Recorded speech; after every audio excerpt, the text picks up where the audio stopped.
வங்கக்கடலில் உருவான டிட்வா காற்றழுத்த தாழ்வு மண்டலம் வலுவிழந்ததாக கருதப்பட்ட நிலையில் அது தற்போது மீண்டும் தீவிரம் பெற்று சென்னை கடற்கரைக்கு அருகே நிலை கொண்டுள்ளது. இதனால் அடுத்த 2 நாட்களுக்கு வட தமிழகத்தில் கனமழைக்கு வாய்ப்பிருப்பதாக வானிலை ஆய்வாளர்கள் எச்சரித்துள்ளனர்.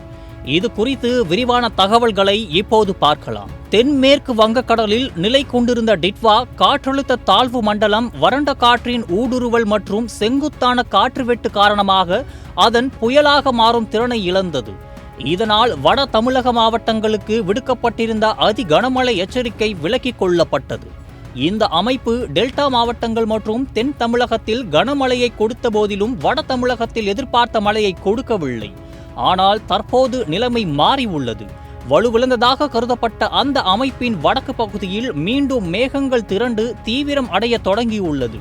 இது குறித்து பிரபல வானிலை ஆய்வாளர் பிரதீப் ஜான் தனது எக்ஸ் தளத்தில் நான் வீழ்வேன் என்று நினைத்தாயோ என்ற தலைப்பில் ஒரு பதிவை வெளியிட்டு இந்த மாற்றத்தை உறுதிப்படுத்தியுள்ளார். அவரது பதிவின்படி இந்த வலுவிழந்த காற்றழுத்த தாழ்வு மண்டலம் தற்போது சென்னை கடற்கரைக்கு மிக அருகில் நிலை கொண்டுள்ளது. இது அடுத்த 2 நாட்களுக்கு அதாவது புதன்கிழமை வரை இதே பகுதியில் நீடிக்கும் என்றும் எதிர்பார்க்கப்படுகிறது. இதனால் சென்னைக்கு கிடைக்க வேண்டிய மழை அளவு இந்த 2 நாட்களில் கிடைக்கும் என்று அவர் கணித்துள்ளார். தற்போதைய நிலவரம் என்ன? இந்த அமைப்பின் தாக்கத்தால் ஏற்கனவே சென்னையின் எண்ணூர் பகுதியில் கடந்த 2 நாட்களில் 100 மில்லிமீட்டருக்கு அதிகமான மழை பதிவாகியுள்ளது. இதேபோல சென்னை, காஞ்சிபுரம், திருவள்ளூர், செங்கல்பட்டு ஆகிய மாவட்டங்களில் அடுத்த 2 நாட்களில் பல இடங்களில் மிதமான மழையும் அவ்வப்போது சில இடங்களில் கனமழையும் பெய்யக்கூடும் என்றும் எதிர்பார்க்கப்படுகிறது.